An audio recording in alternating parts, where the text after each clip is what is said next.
We're back. T.A. Mahoney, Tales from the Dark Side. We got a winner with us today now. He's top notch. This is our 30th show. And out of the 29 shows, the one guy that got the most views is here tonight. We got him back. Tangles. Number one. What's happening, Tangles? Not much. What's going on, Mike? You know, you didn't do a lot of hunting with me this year. I believe some priors might have stopped you from doing that. But have you been fishing? No, I haven't. Nothing. Just been working? Yeah. I can't believe you have not been fishing in about 4 or 5 months. We'll believe it. I got a boat now, and I'm ready to go, but the boat's not quite ready. Nope. Got a lot of work to do to it, don't we? Yes, we do. Yeah. You know, I got Tracy kind of over a barrel here. He's supposed to do some work on my house, and it's kind of hey, when you going to start on my house? Maybe I'll start on your boat, because I know one thing. This guy loves to fish, and if I get his boat done, he ain't getting no work done. I can't wait. What are you looking forward to catching? I like snook, and, of course, number 2 is always snook. You know. Well, you going to leave here to go catch them? I'm look forward to doing some night fishing this summer. Dock light fishing. Hopefully they'll open the season up for us. They've had it closed here for a couple of years. Oh, they don't have to. I'll be fine when they leave it closed. That's okay. That'll be okay? That'll be okay. How will you eat them? Well, you know, fry them mostly. So no release for you. You got it. You release fish all the time. Yeah, I do. You know, I'll be honest with you. I was born in Miami. I'm a native of Florida. It's kind of like being an Indian. They got reservations. They can do certain things. Well, I just want to clarify something. Hialeah is not Miami. No, that's right. So when you're born in Hialeah, why are you claiming Miami? When I was born, there was only Miami down there. There wasn't no Hialeah. That was all swamp, I guess, and farms. You know. And what'd y'all do? Leave from there and go up immediately north? A couple of days later, we were gone. So I can't even tell you where I lived in Miami. Right. Went to Daytona, then Georgia, and eventually got to Brandon, Florida, about a mile from your house. And when did y'all move there? How old were you? I was in first grade. Now, your dad and my dad, great friends for a long time. Was your dad painting the whole time? No, he worked bouncing around, or is that what he started when he got to Brandon? No, he worked for Sherwin-Williams as a store manager. He'd go around taking bad stores and bringing them back online. And it was time for him to go take another one up, and they wanted to send us to Atlanta, Georgia, and he didn't want no part of Atlanta.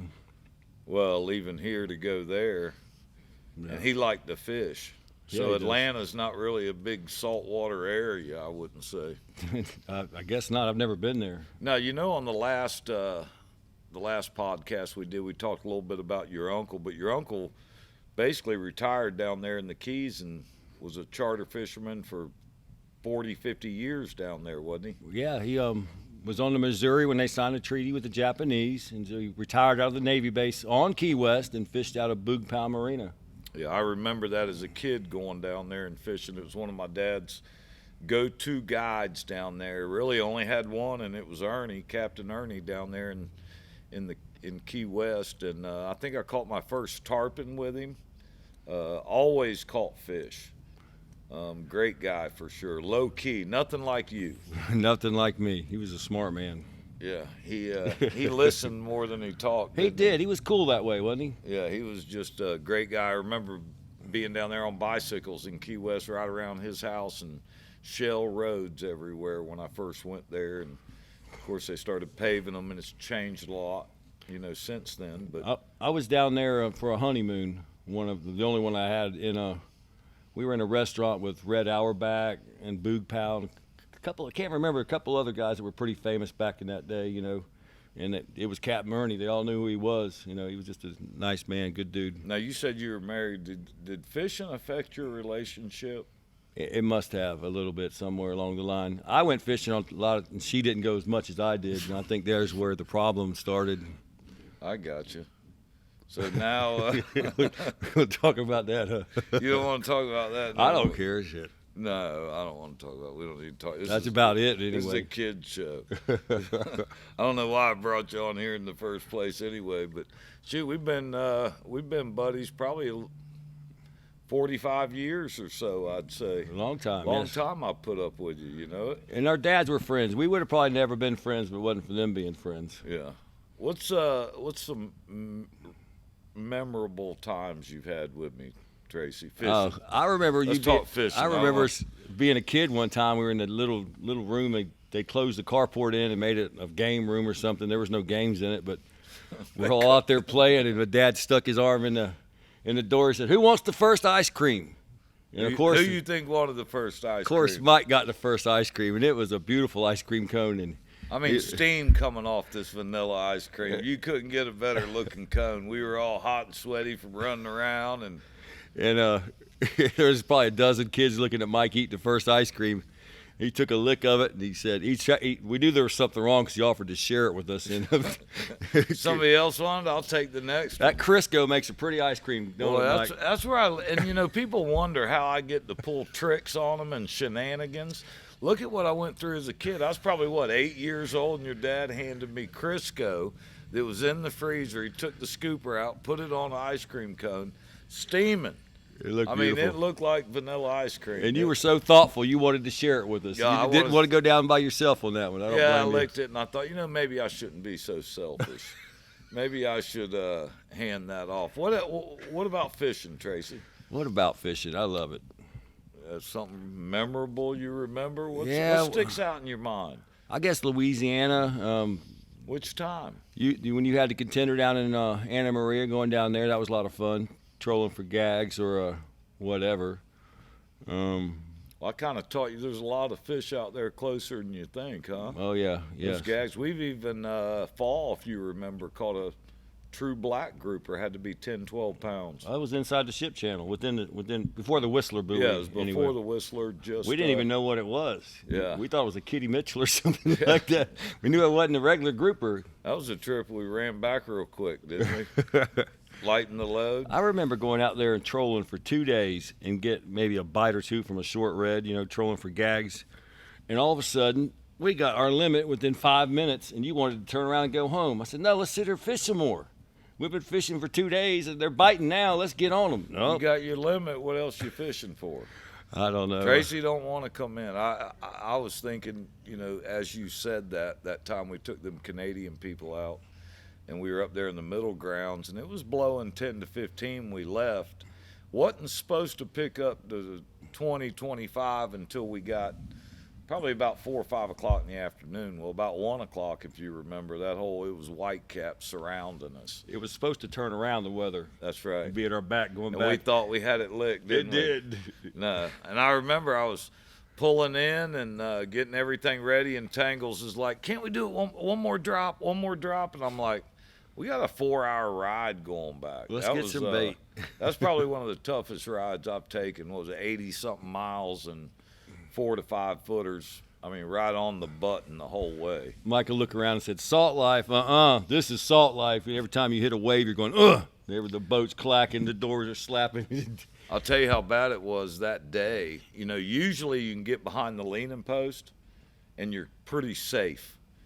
We had waves going over the T-top. I remember Ed Williams, two-lure Ed. He was on the boat that day, and we talked about it during hunting season. It was me, you, him, and the people from Canada, and we were running to the middle grounds. But he said that first wave, that's when I said salt life. I looked back at him, and he was just drenched, and he's in the back of the boat. And I go, there's your salt life sticker, buddy. Hey, you get out there. You get out there and stuck in that weather. To come home, you've got to go in it. There's no going around it or waiting it out. You got to go.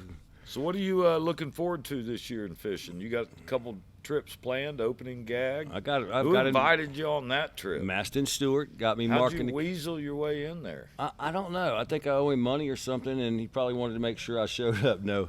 He just texted me the other day and said, mark your calendar. Gag June, July, August. No. I thought it didn't matter. January, February, March. That's us. April, May, June. June 1st. How about tournaments? You fishing any tournaments?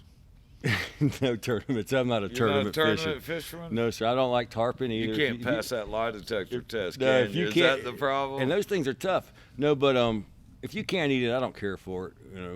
I like to eat while we're going. That's it. You know, that's What's the whole your deal. favorite fish to catch? A 30-pound gag. That's about the best you can get, isn't it? I've never got one yet. Well, you probably lost a few. That's all I have. I've had him on. I've had him on for sure. Where did you get the name Tangles? Somebody gave me that name, and it kind of stuck. I don't know why. About the time I had to start fishing towards the front of the boat, I got called Tangles. And what happened there? And it must have been some kind of spiteful thing to it, because people don't like to call me. And if, hey, this is Tangles, they're like, Tangles, okay. They want to call me Tracy or something else. They don't really want to hurt my feelings. And I said, don't you worry. Them feelings are all gone.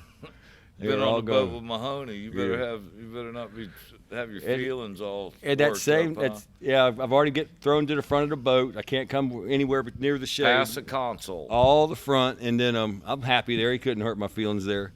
The next trip we go out, and we're on a tuna bite, blackfin tuna out there, not too far away from the shore.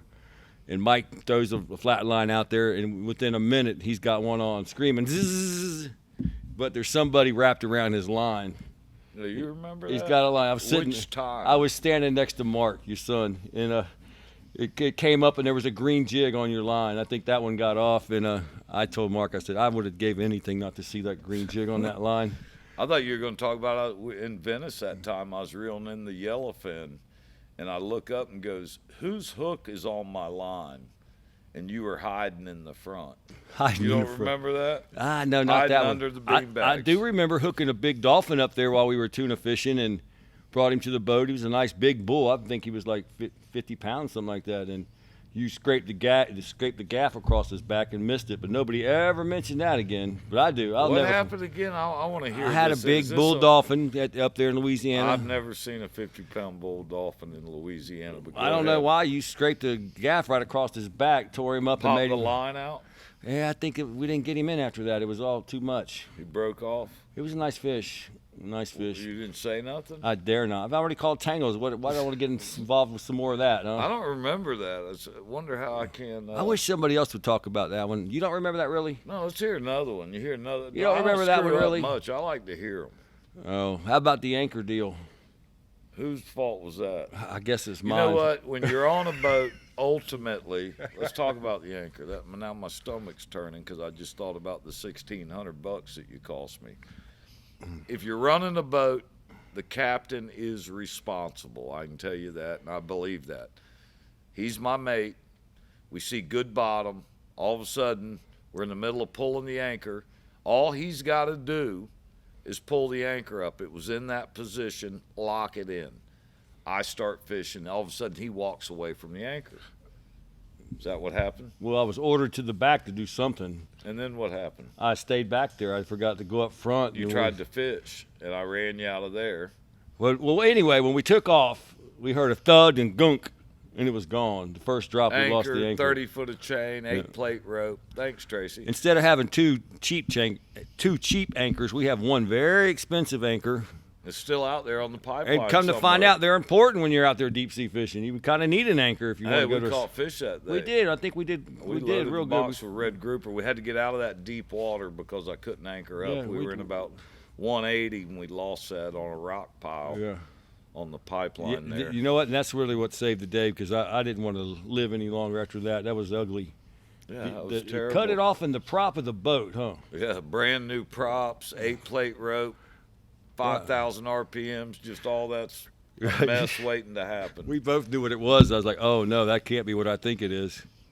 It was. That's what you think it is. He didn't even say anything. He just got real quiet. Well, he didn't get on me too bad. He just got real quiet and nodded his head. I was debating on death or sticking with the gaff, because if puncture hole, you really don't have to get it stitched.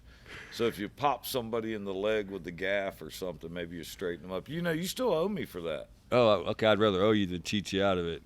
Yeah, I was thinking about that. $1,600 anchor. Anchor, rope. I'm gonna have to see the receipt. Chain. I'm gonna have to see the receipt for that one. I don't know if I got a receipt. What happened? You just took off and the anchor was still out? Yeah, you were supposed to pull it in, lock it up as a good mate does, and I told you to do that. And then I started fishing on the bottom to see what all that structure was. You ran back trying to get your own bait in the water. I scolded you and sent you back to the front. You forgot what you were doing. Hey, it was ugly. And you know what? The word tangles isn't only from like tangled lines, because you love tangling lines, but it's also what's going on in that peanut. That's got to be, if you could look inside there with an x-ray machine, it'd look like a dream catcher. It would be Tangles. That's why everybody would know we call you Tangles. Yeah, that was pretty serious, because not only were you upset, and I was upset because I knew it was expensive, but everybody on the boat was not real happy about making a 40, 50-mile run. 80? How about 80 miles? 80-mile run, 40, 50, 80, same thing.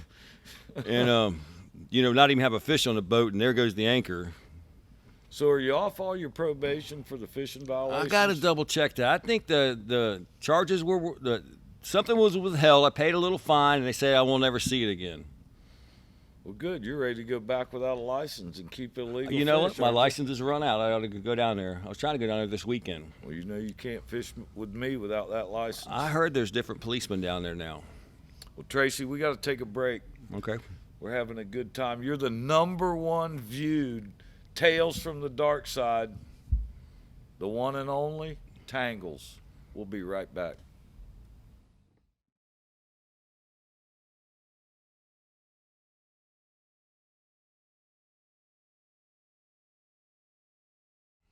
We're back. My buddy Tangles, or at least what's left of him. That's what my dad used to say to people. Is that your son? Yeah, that's what's left of him. That's what he'd tell customers. He'd say this about you. To love him now, you had to know him back then. For sure. So what are you looking forward to? We got springtime coming up. I know you're going to be fishing before grouper season. I hope to. You're going to go out there and get some of them snook. Maybe we'll jump on the boat with Brett Norris. I don't know if he can stomach you, though. Brett's a cool dude. You think you can kind of tone it down some, maybe? Brett is a cool dude. He's a good dude. Right. He's kind of a surfer guy from St. Pete. I liked him as soon as we were out there fishing one day, and the whale shark came up to the boat, and me and you were hiding in the middle of the boat. He stuck a GoPro down in the water and filmed it swimming around the boat. Good video. Great. That was awesome. That was spring. That actually was probably in April, 5, 8 years ago, It was something like 120 foot of water. Big whale shark. I'll never forget. Usually when you hear Tangles go, uh-oh, he's either cut his finger off or he's damaged something on the boat, cut the anchor line, something. So I heard an uh-oh, and I look up there thinking, uh-oh, what's he got into? And it was a submarine coming up the anchor line. That was a sight, wasn't it? Yeah, beautiful water too, yeah. That was a good time. Seen some good things out there. It's out there's the place to be. What's some of the most important things you've learned? Have you learned not to cut frozen kingfish? Don't get rust when you're cutting bait. That's right. Yeah, with dull dive knives, they won't cut anything but your fingers. Yeah, boy, and it got it good that day. I tried to tell him, don't cut that way. About 3 minutes before I about cut it off. To the bone, What'd anyway. you tell me? I've been doing this all my life. I don't need to hear that. I got this. I got Hurry, hurry, hurry. That's my job. You worry about yours. You drive and tell me when to drop. As soon as I did it, I knew I was going to be hearing it. It took him he looked at it and made sure I wasn't going to have to scream and all that stuff. I didn't scream. I washed it off. Remember what I told you? It's numb to this day. It never got feeling back in it. You remember what I told you? If we got to go and take you to get stitched up, you are not going on the boat tomorrow. Where was I tomorrow, the next day? We duct taped that cut, We duct taped, and it was fine. It was fine. Yeah, you don't do any hand modeling anyway, do you? No, it just gets kind of clumsy. You bump into things with it, and it's kind of cold, but it looks good still. That's all I care about.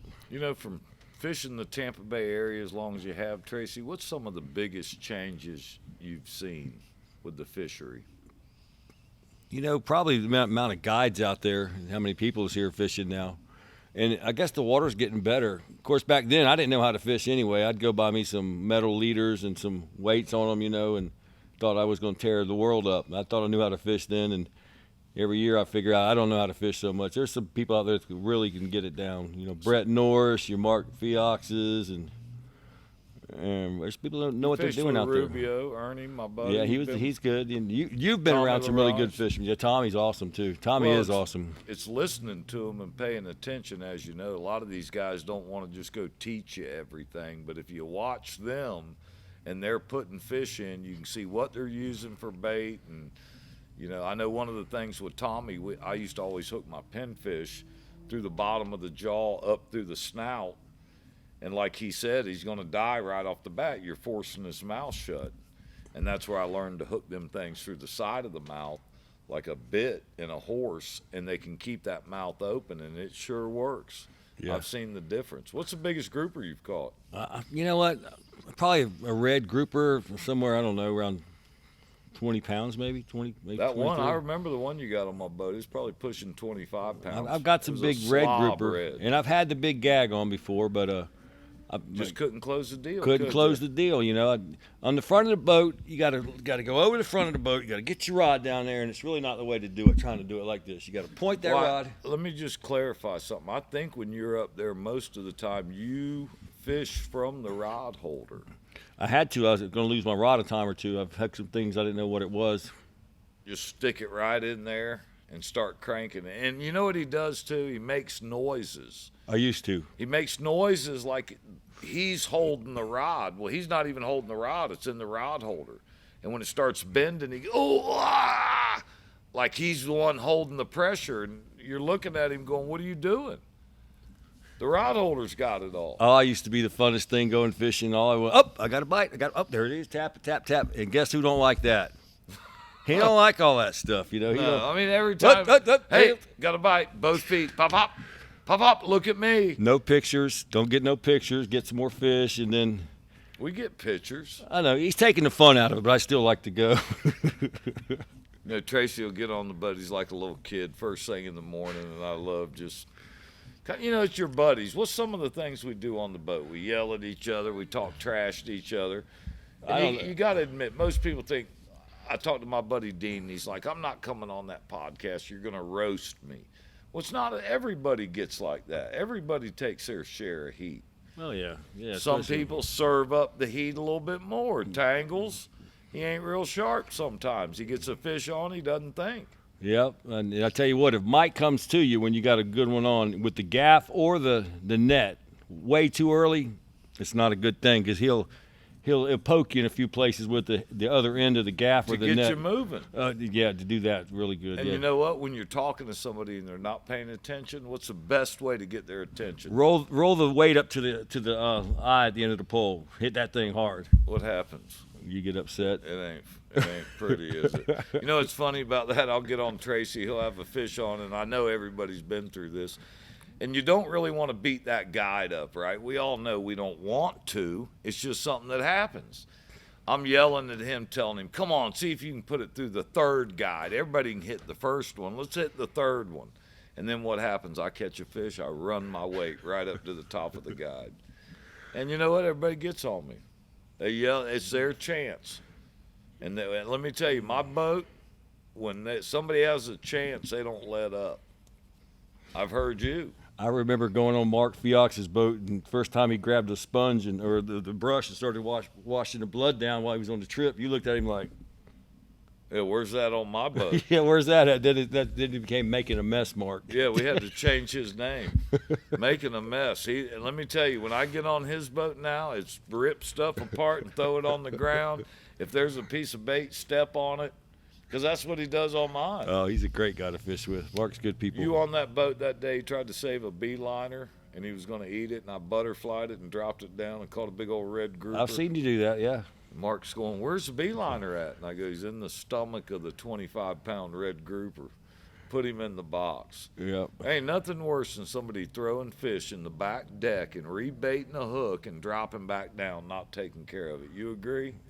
There's other things worse than that. I mean, I know you've kept fish in slush water, and it don't bother you for days. They'll even start swelling, and Tangles will eat them. But I don't. The flavor from the fish, and you ought to know this, comes from the way you take care of it once you harvest. Yeah, I tell you what, I don't like going back to the dock without bait. I want to go, hey, let's stop and get some bait before we go back to clean the boat up. You don't want to do that. Matter of fact, we've had bait wells full of bait, and if he's mad at me, he'll just start taking the net and dropping them over and watching me. Looking at him like, what are you going to do? What are you going to do, Tangles? The problem is everybody's there to clean the boat. He's fishing. So we're cleaning the boat, and he's fishing. No, most people want to get back to the dock, and they got some important stuff to take care of, so they got to go right then. As soon as the fish clean, they got to go right then. You understand, That's Mike? half them guys. I don't do that. I stay there. Matt Clapp, step on, step off. Steve, old Steve, Spanky, wondering why he ain't been. Well, first you got to pick him up at his house and then bring him out there. So you're not only fishing with him, you got to go pick him up. That's real. It's kind of like you. I broke Mike of that habit. We got back and we're cleaning a boat, and he's upstairs and he's looking down at me, and I grab a bait and throw it out there. Oh, there's no fish over there. There's nothing over there. Right then the big one hit. Big snook, busted him up. Going back and forth. The next thing you know, Mike's down there with the net standing next to me. You're going to help me out. But then the brand new rod, reel, the handle broke off of it, and there I was, stuck. Well, that's because you don't know how to use a rod and reel. No, I've a heard reel that. stores the line. The rod fights the fish. You're wrenching on the reel, pointing straight at him. What do you expect to happen? That reminds me of that fish that kept swimming up down your canal, showing.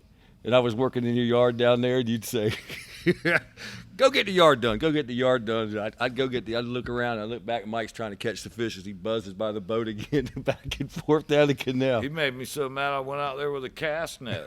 And they ain't dumb, I can tell you that. I didn't say that. I didn't say that. In the middle of the day, it's hard to get one in the cast net that's doing that. Well, they know to go straight down.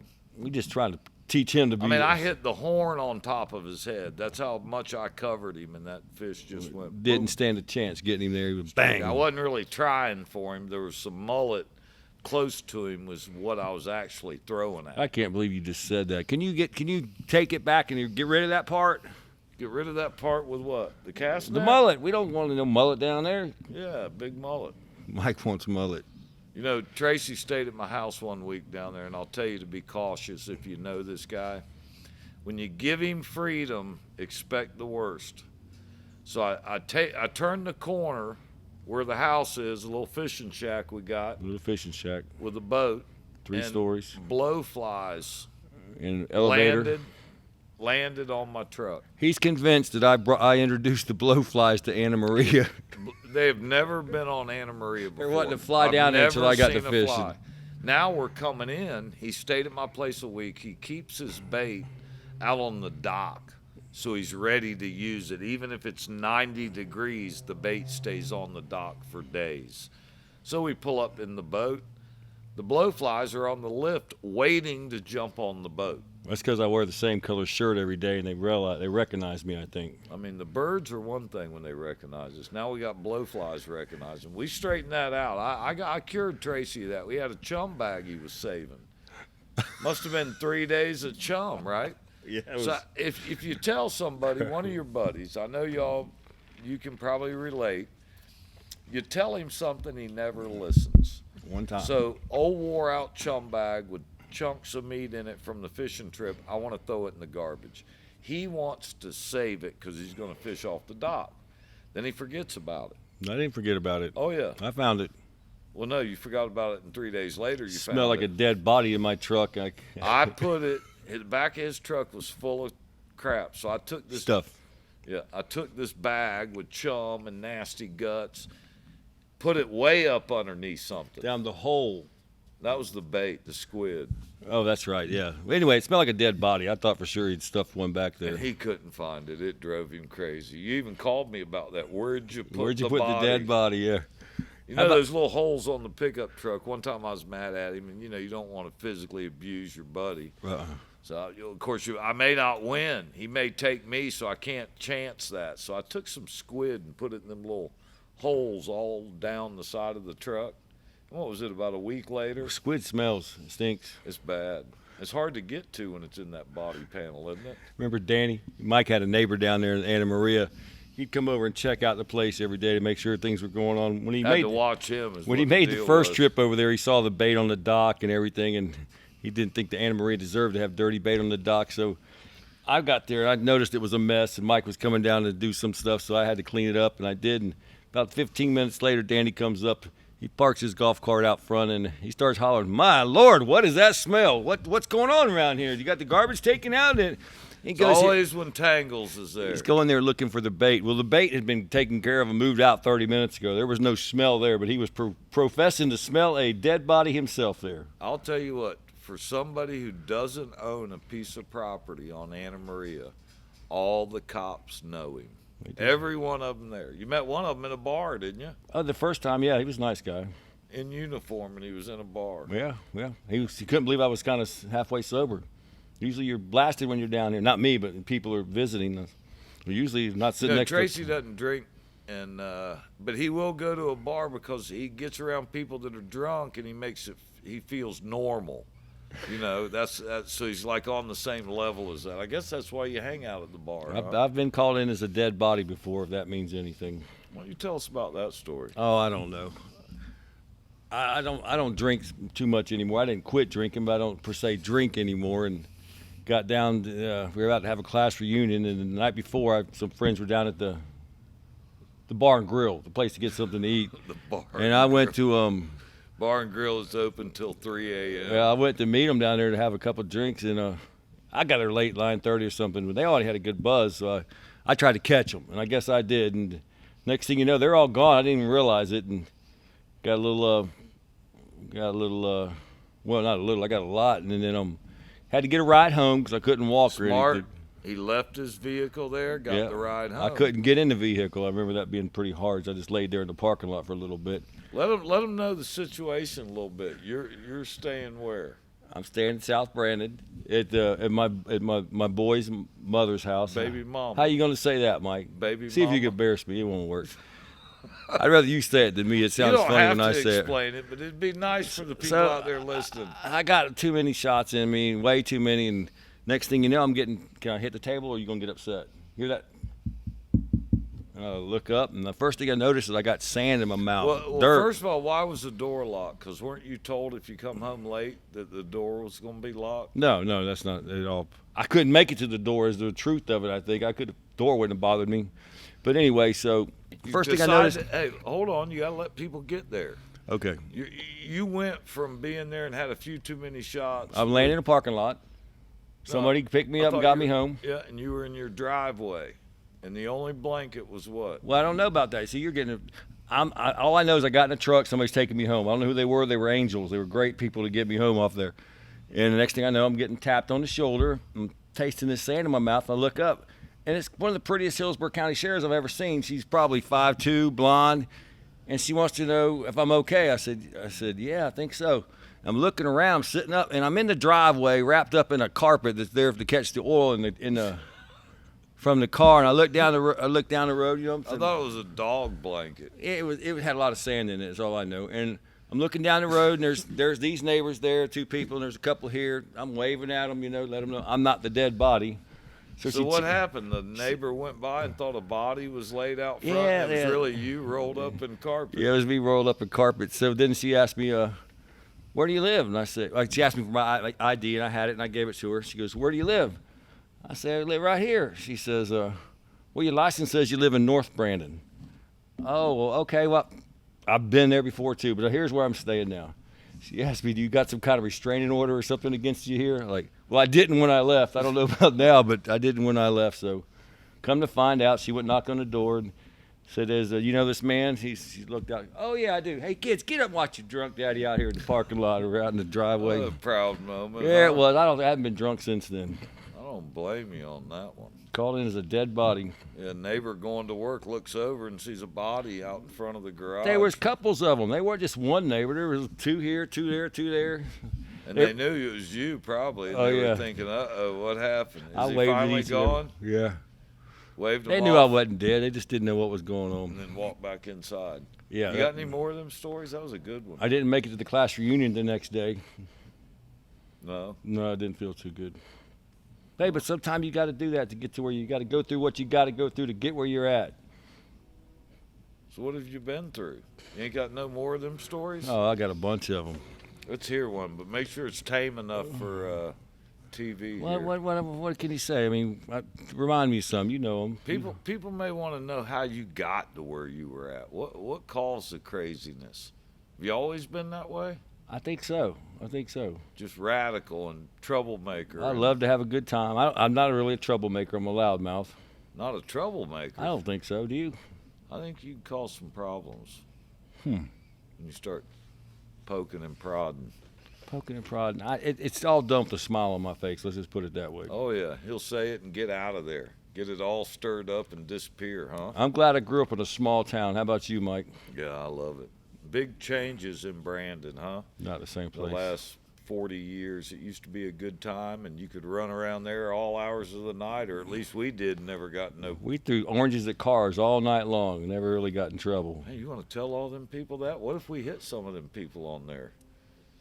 You were throwing oranges when you were 25. That was a problem with Tangles. We threw a lot of oranges at cars. We didn't hit many cars. All of us grew up at about 13, 14. Tracy was out there at 30 hitting cars with the oranges till they finally cut that orange grove down, huh? Yeah, it's a shame. I remember that. You can't find an orange tree anywhere. That remember green. We were going to make some money and go over there and fill them tubs up one time. I must have made like $7 that day. Yeah. They were going to pay us, what, $50 a tub or something? It's like 25, but those tubs are huge. Yeah, huge. They don't look so big from, a few feet away, but you get around, it's as big as the back of a boat. So I think 4 of us filled one bucket in a day, right? I didn't fill a bucket. I didn't get one done. No, we split it. We got it almost to the top. Yeah. A lot of oranges in there. Scratched up all over. Trying to climb. Yeah, we didn't go back day 2, did No, we? we'd have starved to death. That was a tough one. You don't see many of those orange groves anymore. That greening got them. Even in the yards my dad had, he always had fruit trees, and I always had them too, and they're gone. That greening came and just makes the fruit go to term early, and just you don't see them. It's a shame. You used to be able to smell. When snook season was going to start, because you could smell the orange blossoms. Blossoms start. Yeah, the orange blossoms kick, and you knew it was time to go fishing. Somebody the other day said something about tarpon, and I did see a love bug the other day, and you know what that is? Tarpon time. I saw one earlier on your shirt. Remember that? Yep. Bill Miller told me that. You start to see love bugs, go look for the tarpon. They're here.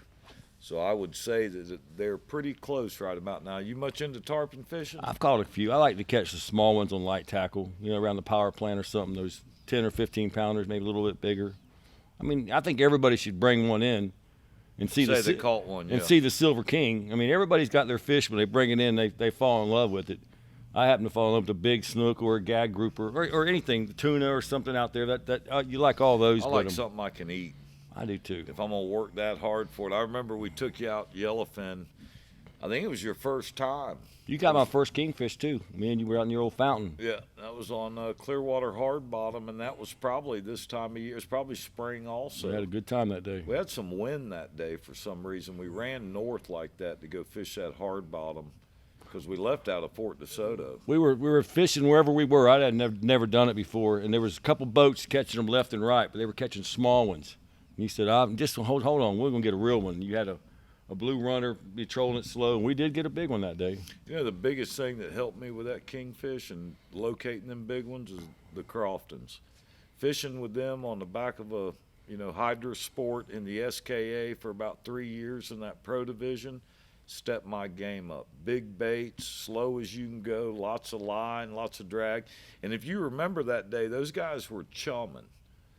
And if you notice what I did, I went to the far back end of their chum slick, and that's where that big dog was. And a lot of times when you're chumming, even for bait, but whether it be mangoes or yellowfin or whatever, the big one is way back. The little ones come up and start feeding, like those little kingfish. They'll come shooting in. Those big kingfish, they like sitting way back, and the same way with the yellowfin. First time I was in Louisiana, I was with Darren Crofton doing yellowfin. I think we were there in February. And we left here, it was all hot. So we shot up there, and everybody's got short shorts on and short sleeve shirts, no jackets. And luckily, I still have my truck full of hunting gear, because it was something else. It's a lot different in Venice in February, March than it is in Clearwater or St. Pete, And one of the old guys there told me after we caught about an 80-something pounder, we caught a lot of blackfins and one yellowfin. And he said, hey, when y'all are chumming tomorrow, take that spinning rod and throw it as far back as you can. That's where the big one's going to be. And we caught the yellowfin that day. Great tip there. And that's the same way when we're doing mangoes. If you remember up there in Louisiana, we're chumming them up here, catching 8 and 10 pounders. Where do I go? In the back, yeah. Back corner. And put the big dog. Remember Mark broke off 3 or 4 times? Yeah. Had to do the mic drop on him. Well, that one trip we had out there, we were catching cobia as byproduct. We had so many cobia, so much fish, we couldn't keep them all. So we had to throw them back. We probably cut loose 7 cobia. But when you're fishing for mangrove snapper and you're getting a 50-pound cobia hit, and you get it. That's pretty good bite. Man, we've seen them up to 70 and 90 pounds, like the one behind you. We've seen them up in Louisiana that big. They get monster. I remember George Lorton hooked one. You brought it to the boat, and you run the gaff across that one too, kind of tear the little skin off, and No, you don't remember what happened. that fish turned around and went, and he didn't even squeal. I mean, he held it like a man. Tracy don't even remember this. We were up there in Louisiana, and Tracy's running his mouth about the gaff and how I can't gaff, but he don't want to grab the gaff. So I'm going to gaff the next one for him. And you had about a 45-pounder. You remember that? And I gaffed him next to the boat, and I was going to throw him in on Tangles. Well, when I threw him in, he was flipping. He hit the leaning post, hit me, and went back in the water. Tangles is sitting there looking at me. What are you doing? You remember that one? That was that same day. We had about 5 or 6 of them things. Great fishery they have up there. Yeah, I'm looking forward to going back. You going to go back with us this year? I'd love to. Yeah, we're about to put a trip together. I think I'm going to try to hit there early June like we normally do. That way your red snapper will be open and the yellowfin. I know they're tearing up the yellowfin right now up there. Are they? Yeah, they're doing real good with the big ones. I know when I took Tangles there, we were catching some big ones, and he kept dipping and dodging. He didn't think we were seeing who was going to get the next rod, and that rod went off, and I told him, "It's yours, Tangle, get on it." Well, it was about, 40 pounds? Well, before that, Mark Feox, who's pretty strong, he lifts weights and all that stuff, he'd had one on, and it hurt his back. 80 pounds. Yeah, he'd hurt his back, and mine was next. I'm like, I don't know if I want some of that. What'd I tell you when you said that? Here, take the rod. Yeah, I don't want to hear that. Grab the rod. But you know, when you're out there fishing, catching fish, of course, that's what you look for. But you never know what you're going to see out there. Yeah. I remember making a long run out there. It was 6,000 foot deep, and we didn't catch a fish that day. But just looking at the beautiful water and all the bait down there and the sharks cutting through it, it's almost like a 3D thing looking in the water down there. Yeah, it's a whole different fishery there. Love Tuna to get launching there. and whatnot. It just, you never can't tell what you're going to see down there. Kingfish, I've seen them clear 30 foot in the air before coming I've seen out that of inside Tampa, the Skyway before. that high. Well, I don't know about 30 feet, but pretty big, you know, when they launch in there. Yeah, we've seen them go up about 10 or 15 feet. But I'll tell you what, for some reason in venison, big fish like to skyrocket. That's for sure. That place is awesome. Let's go. Yeah, I'm looking forward to getting back there. What else? You got to have something for me. Well, I don't know. Let's I don't know. I haven't been fishing. I don't know. Where'd you get that shirt? That's a fancy Gills shirt. You got to be It somebody is nice, to be wearing isn't it? Gills. It's pretty nice. It kind of looks like a redfish a little bit, don't it? Kind of stinks. Did you wash it? It smells sour. Redfish are a smelly fish. Hey guys, we appreciate y'all tuning in today. I got the #1 viewer with me. I hope this racks it up now on the second show. Tangles, the one and only. Thanks, Tracy, for coming out, buddy. All right, Mike. Thanks for having me.